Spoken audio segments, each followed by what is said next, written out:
Salut à tous, heureux de vous retrouver sur Direct Course, merci de votre fidélité. Nous allons nous pencher sur ce programme du samedi 22 mai, c'est l'hippodrome mansonien, donc direction Maison Lafitte pour ce tiercé quarté quinté plus de ce samedi. Nous aurons également une réunion 2 sur l'hippodrome de Caen et une réunion 3 disputée en semi-nocturne sur l'hippodrome de Vichy. C'est d'ailleurs sur cette réunion 3 à Vichy, pour les amateurs de trot, que nous nous pencherons pour les amateurs de jeux simples et de couplets.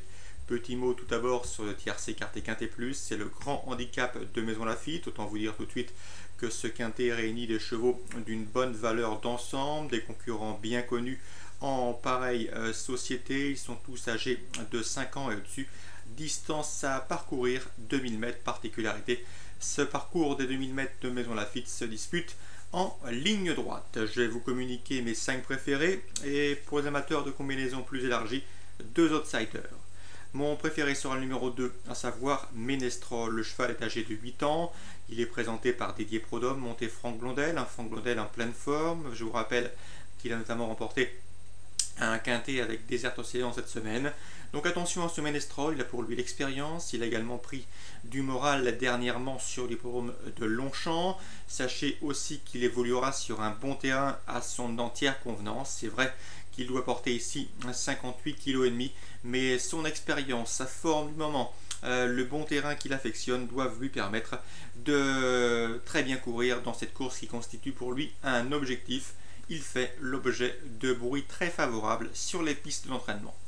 Ensuite, le numéro 6, Wellmark. Attention à Wellmark, ce n'est peut-être pas le gagnant en puissance, mais il a sa place dans un quintet, puisque ce Wellmark vient de s'imposer en pareille société. Le handicapeur lui a infligé une surcharge de 2,5 kg, 5 livres de pénalisation. Quoi qu'il en soit, sur son degré de forme actuel, ce pensionnaire de Richard Chottard monté Christophe Soumillon semble en mesure de confirmer, tout du moins pour une place.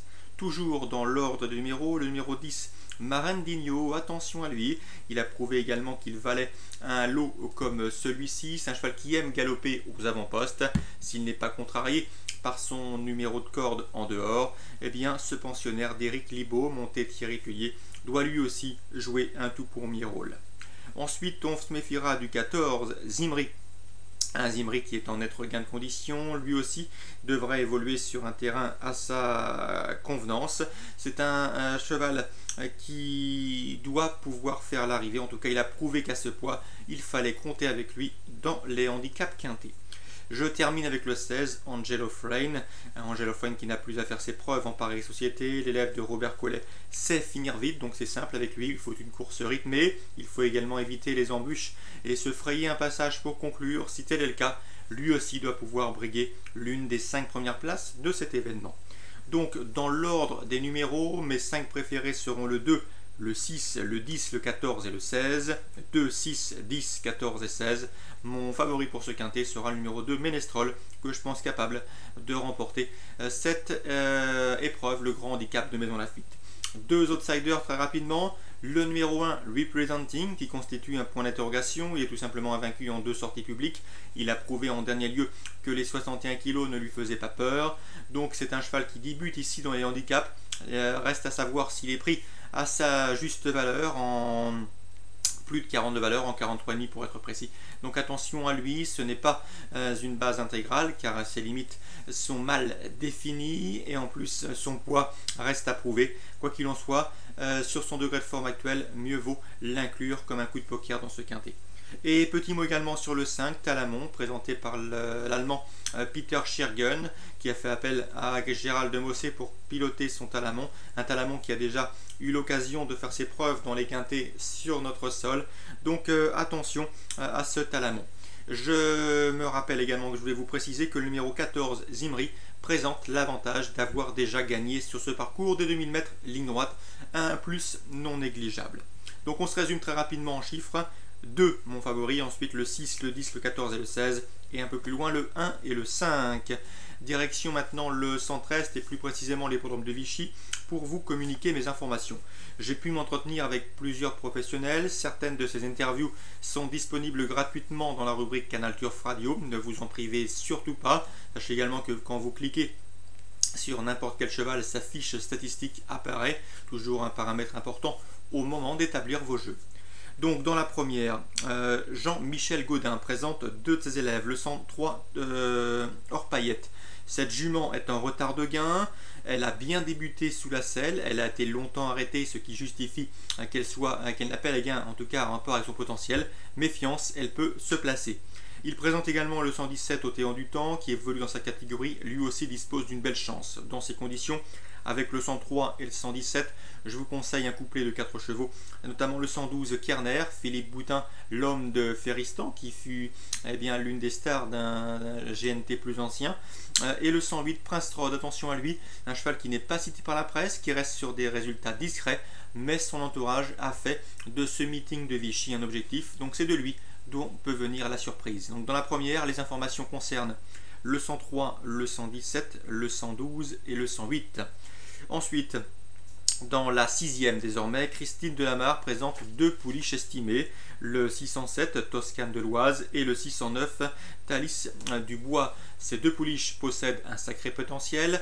La deuxième est peut-être plus compliquée que la première, mais ses qualités ne font aucun doute. Dans ces conditions, ce 607 et ce 609 pourraient bien venir chatouiller le 604 Tonton Jean-Pierre, qui est également estimé, voire même très estimé par Jean-Philippe Bûcher. Il porte la casaque du propriétaire bien connu Jean-Pierre Barjon, propriétaire d'un certain Maulne du Corta. J'insiste également sur la septième. Nous avons au départ le 711 Quelle fille, une pensionnaire de Michael Cormy, drivée par son épouse, à savoir Virginie Boudier-Cormy. Cette Quelle fille, je l'aime beaucoup. Pourquoi? Puisqu'elle évolue sur un parcours de vitesse à son entière convenance.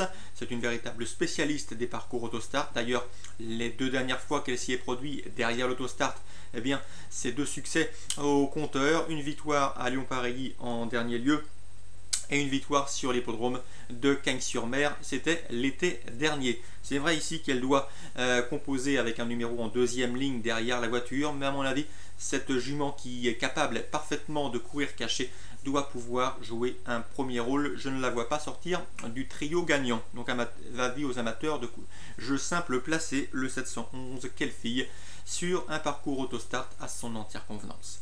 Et on termine par des coups de poker. Il s'agira de la 8e course, une épreuve réservée à des pouliches de 3 ans. Donc inutile de vous dire qu'il y aura sans doute pas mal de disqualifications dans cette épreuve. Il faudra surveiller les canters. Quoi qu'il en soit, je tenais à vous transmettre ce que j'avais pu recueillir. Jérôme Huguet, vous le savez, qui collabore régulièrement avec canalturf.com, eh bien, Jérôme Huguet présente le 803 Thémis du Renard. C'est une pouliche estimée. Malheureusement, elle avait manqué ses premiers pas sur l'hippodrome de Saint-Galmier au mois de janvier, se voyant disqualifié. Jérôme Huguet a procédé à quelques réglages. Thémis du Renard est une pouliche de qualité. Elle avait bien fait lors des qualifications. Méfiance, méfiance. Si elle vous plaît au canter, vous pouvez éventuellement tenter l'aventure sur cette pouliche qui ne sera pas la pouliche de tout le monde car elle a débuté par une disqualification. Même remarque concernant l'élève de Jean-Michel Gaudin qui présente le 801 Thomas et Dubois, également une pouliche estimée qui, elle, n'a pas été vraiment des plus heureuses à Châtillon-sur-Chalaronne lors de ses débuts, donc sanctionnée par une disqualification, mais attention, elle aussi possède du potentiel. Donc pour les amateurs de coups de poker, on pourra éventuellement se pencher sur le 803 et le 801. Elles ont manqué leur début en compétition, mais elles valent assurément un lot de cet acabit. Voilà, il y en a un petit peu pour tous les goûts, des coups de poker, des coups simples, des coups de cœur plutôt pour les jeux simples placés. Bref, j'espère que vous y trouverez votre compte. Je vous souhaite un très bon début de week-end, de très bons jeux. Quant à nous, on se donne désormais rendez-vous demain pour une nouvelle émission.